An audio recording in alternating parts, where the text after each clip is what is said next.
Pemirsa, untuk sampai ke tahun politik 2024, kita masih harus melewati 1 tahun 2023. Namun untuk pemilu kali ini memang tahun politik terasa lebih awal. Sejak tahun 2021 kita sudah disuguhkan dengan nama-nama calon presiden nanti yang akan berlaga di pemilu presiden 2024. Elektabilitas masing-masing calon ini meramaikan bursa calon presiden terus dipantau lembaga-lembaga survei di Indonesia. Ada nama-nama seperti Ganjar Pranowo, Anies Baswedan, Erlangga Hartarto, Puan Maharani ini masuk dalam bursa capres. Dan berikut adalah hasil survei Lembaga Survei Indonesia atau LSI yang dirilis pada 4 September lalu.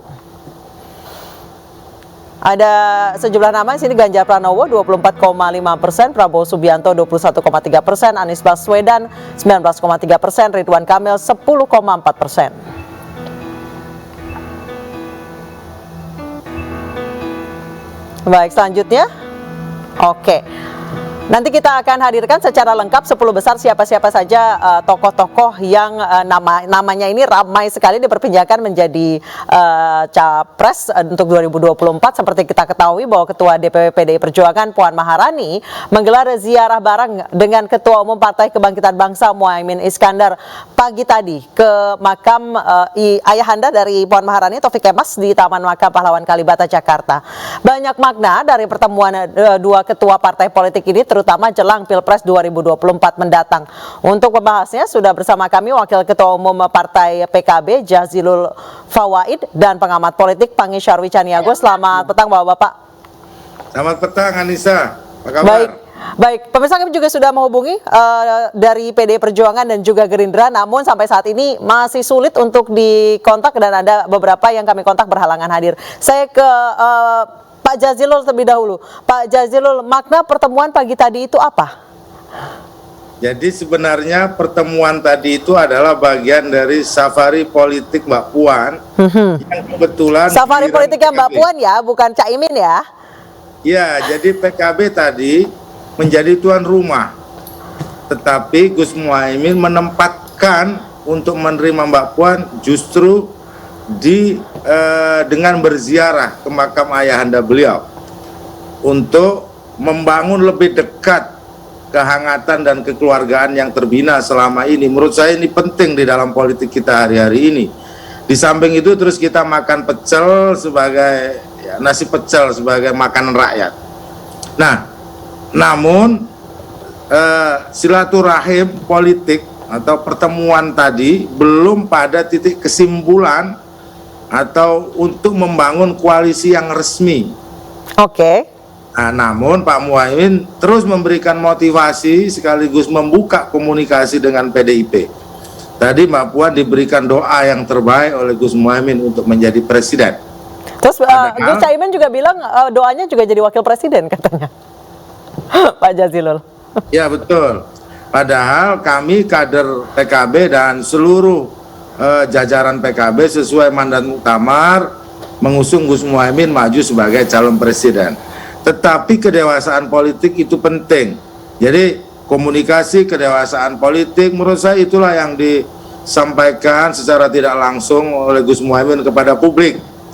Meskipun juga PKB sebenarnya sudah mengikat janji dalam fakta koalisi atau kerjasama dengan Partai Gerindra, tetapi tidak menutup komunikasi dengan PDIP. Baik, Pak Jazilul, jadi yang mengundang acara pagi tadi itu adalah dari Ibu Puan Maharani, bukan dari Gus Imin? Yang menjadi tuan rumah itu PKB. Jadi Mbak Puan datang sebagai tamu tadi itu. Makanya kita jamu di pecel pincuk. Tapi PKB menghargai sejarah, karena PKB ini partai yang berbasis tradisi, maka salah satu tradisi yang dibangun oleh PKB menghargai para leluhur, termasuk apalagi Pak Taufik Kemas yang juga menjadi bagian dari sejarah Gus Muhaimin Iskandar. Baik, saya ke Mas Pangi kalau gitu. Mas Pangi, langsung saja tanggapan Anda terkait pertemuan pecel dan ziarah makam pagi tadi. Ya, pertama tentu dua partai ini adalah partai yang cukup potensial dan punya kans untuk berkoalisi, karena partai ini kan partai yang secara chemistry tidak ada kesulitan untuk membangun koalisi. Penyamaan platform ideologisnya, platform programatik maupun tautan dalam visi capres artinya hampir tidak ada kendala menurut saya. Tetapi persoalan nanti, walaupun silaturahmi ini adalah safari politik yang dibungkus dengan ujungnya sebetulnya adalah tentu desain Pilpres 2024 dan peta koalisi. Nah, tetapi untuk menemukan soal kandidasi, untuk mencapai klik pada soal itu, positioning siapa capres, siapa cawapres, itu memang bukan hal yang mudah sebetulnya. Tetapi hal ini sudah dimulai dengan membangun penjajakan, penyamaan narasi kebangsaan dan seterusnya. Ini sangat positif, sangat baik ke depan. Artinya memang sangat ada kesulitan ketika semua partai politik sedang berburu kutel efek itu, mengejar bagaimana semua partai punya kepentingan untuk kadernya diusung menjadi capres atau cawapres. Artinya tiket ini tidak dirobek. Partai punya kepentingan, punya misi yang sama, persamaan kepentingan di dalam konteks bagaimana kita ingin akhirnya itu bisa diusung dalam pemilu serentak besok, karena kalender pemilu kita adalah kalender pemilu serentak, pilpres dan pilegnya. Dengan demikian kita bagaimana Caimin ingin sekali ikut dalam kontestasi ini, kemudian ada Mbak Puan juga ingin sekali ikut bisa berkontestasi di dalam panggung 2024. Kemudian jangan lupa juga Gerindra juga, bagaimana PKB dengan Gerindra kemarin bertemu, juga ada keinginan untuk Pak Prabowo diusung sebagai capres. Nah, disinilah yang kemudian menjadi tantangan bagaimana supaya klik nantinya persamaan kepentingan mereka ini di tiga partai ini. Dan tiga partai ini adalah termasuk partai papan atas dan partai papan tengah. Politik kebangsaannya sangat luar biasa. Jadi menurut saya ini partai yang cukup menjanjikan untuk membangun koalisi dan poros yang cukup diperhitungkan gitu. Baik, termasuk punya kans yang cukup besar untuk bertanding pada Pilpres 2024. Baik, saya kembali ke Pak Jazilul. Pak Jazilul, tadi Gus Imin bertemu dengan Mbak Puan, sebelumnya Pak Prabowo bertemu dengan Pak Erlangga. Ini balasan apa gimana? Enggak, itu memang sudah direncanakan lama juga. Setelah Mbak Puan berkuda dengan Pak Prabowo, memang ada agenda bertemu dengan PKB. Jadi kami dengan Gerindra tetap dalam satu bingkai komitmen bahwa fakta kerjasama bersama Partai Gerindra tetap kita hormati.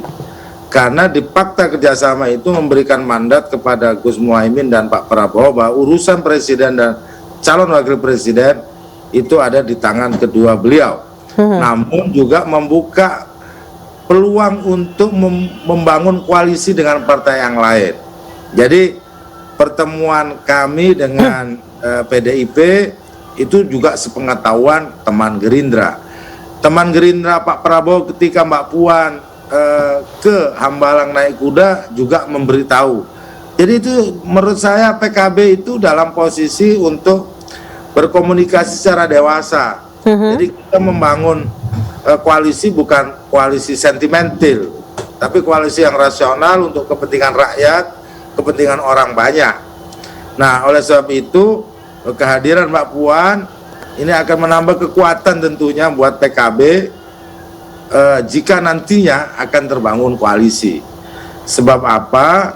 Sebab tadi saya mendengar keputusan terkait presiden dan calon wakil presiden termasuk juga partai koalisi menurut internal PDI Perjuangan ada di tangan Bu Mega. Jadi semuanya belum final, masih di dalam dinamika.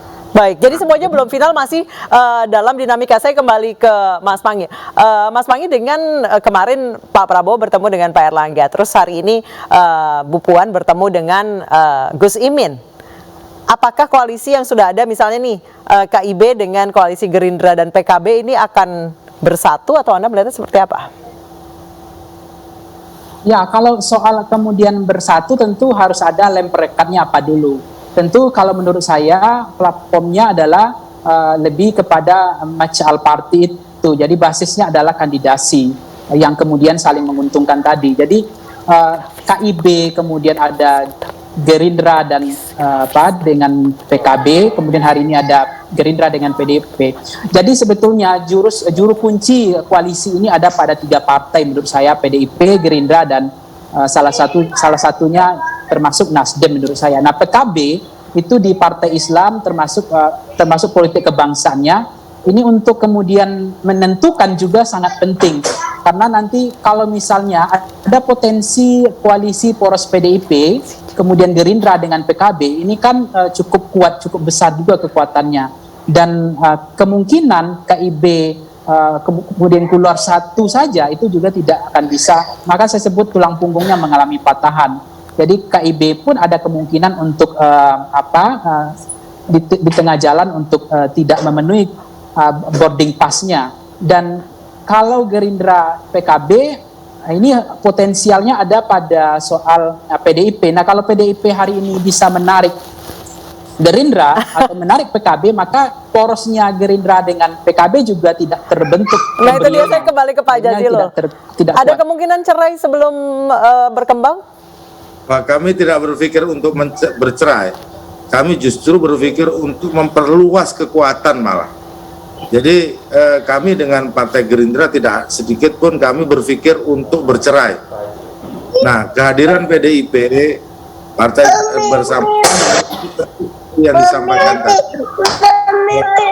ini dalam konteks dan berbasis pada simbiosis mutualisme. Jadi, andai pun kami duduk bertiga, nantinya itu adalah dalam hubungan relasi saling memberikan manfaat dan keuntungan atau simbiosis mutualisme. Jadi tidak terpikir sedikit pun bagi kami, justru semakin hubungan PKB dengan Gerindra, Gus Muhaimin dengan Pak Prabowo hari ini makin akrab. Kemarin hadir di pesantren bersama-sama saling mendoakan. Baik. Nah, ini juga menjadi energi juga buat PKB, juga termasuk juga untuk Partai Gerindra. Baik. Jadi yakinlah bahwa kebersamaan yang dibangun bersama Partai Gerindra ini adalah kebersamaan yang dilandasi oleh niat yang tulus untuk Indonesia. Baik, terima kasih Pak Jazilul, terima kasih Mas Panggi. Sebenarnya sampai 2024 masih ada beberapa belas bulan lagi, akan kondisi politik Indonesia akan sangat cair. Terima kasih Pak Jazilul, terima kasih Mas Panggi telah bergabung bersama kami di Newsroom Weekend. Pemirsa, usaha jeda kami akan hadirkan informasi terkini dari kasus korupsi Lukas NMB langsung dari Papua. Informasinya usai jeda.